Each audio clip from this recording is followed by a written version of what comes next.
So there's a new billboard on the block, an organization called the Job Creators Network, calling out Alexandria Ocasio-Cortez for her role in Amazon's departure from New York City, departing before it ever came in. They wrote on it there in New York City's Times Square, quote, 25,000 jobs lost, $4 billion in lost wages, $12 billion in lost economic activity for New York.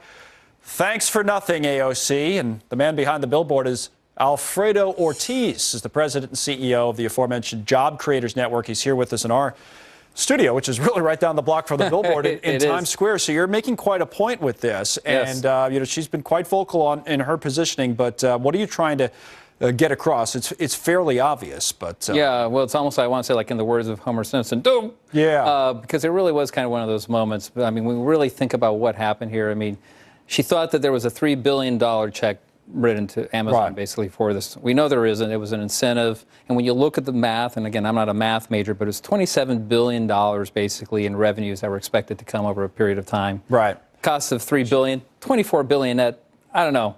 That sounds like a pretty darn good deal, but... Yeah, so you're trying to get that message out to her. You haven't heard directly from her office? No, we haven't, but again, you know, 25,000 jobs lost, average of 150,000. She calls them scraps, by the way. Yeah, I've seen some of that. I know, I was looking at her own Twitter account last night. It was before we, you know, this got in the news, but she did have something of a response. We'll put up some of her tweets on the screen from AOC. Frankly, the knee-jerk reaction, assuming I don't understand the tax giveaways, how they work, that's disappointing. No, it's not possible that I could come to a different conclusion, clearly sarcastic. And she says the debate must be over my intelligence and understanding instead of the merits of the deal.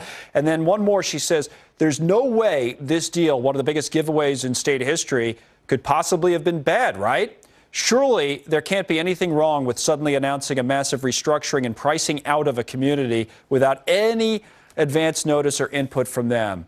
So she's like, basically, hey, I knew what I was talking about all along, and basically the community, which, by the way, she doesn't directly represent. She represents a neighboring district, but she says the community wasn't consulted in on the deal. I mean, it's interesting. You almost kind of want to sit there and say, it'd almost be more comforting for us to think that she just made a mistake than to think that she actually purposefully tanked a deal like this. Right. Again, when you think of 25,000 jobs, on average 150,000. And it was supported. We covered it on the day. Yeah, exactly. Right. 6%, roughly 70% of the folks really supported. Right. Yeah. Again, $4 billion in wages annually.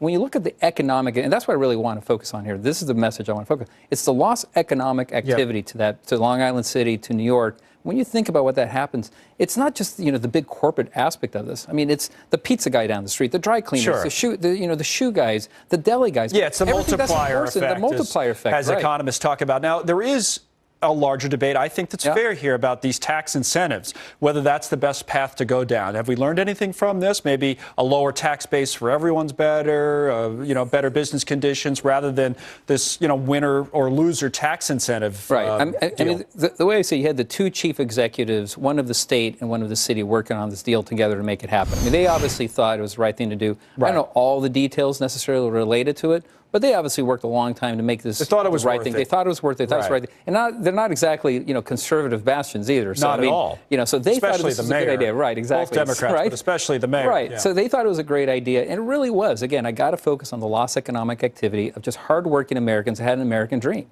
And in this particular case, they saw a great opportunity to grow their businesses, and overnight it was basically gone because of really a lack of understanding. So we call you the man behind the billboard now. So we'll see what kind of AOC response comes from that. But Alfredo, good to see you. Thanks for coming. All right, thank you. All right, Lauren.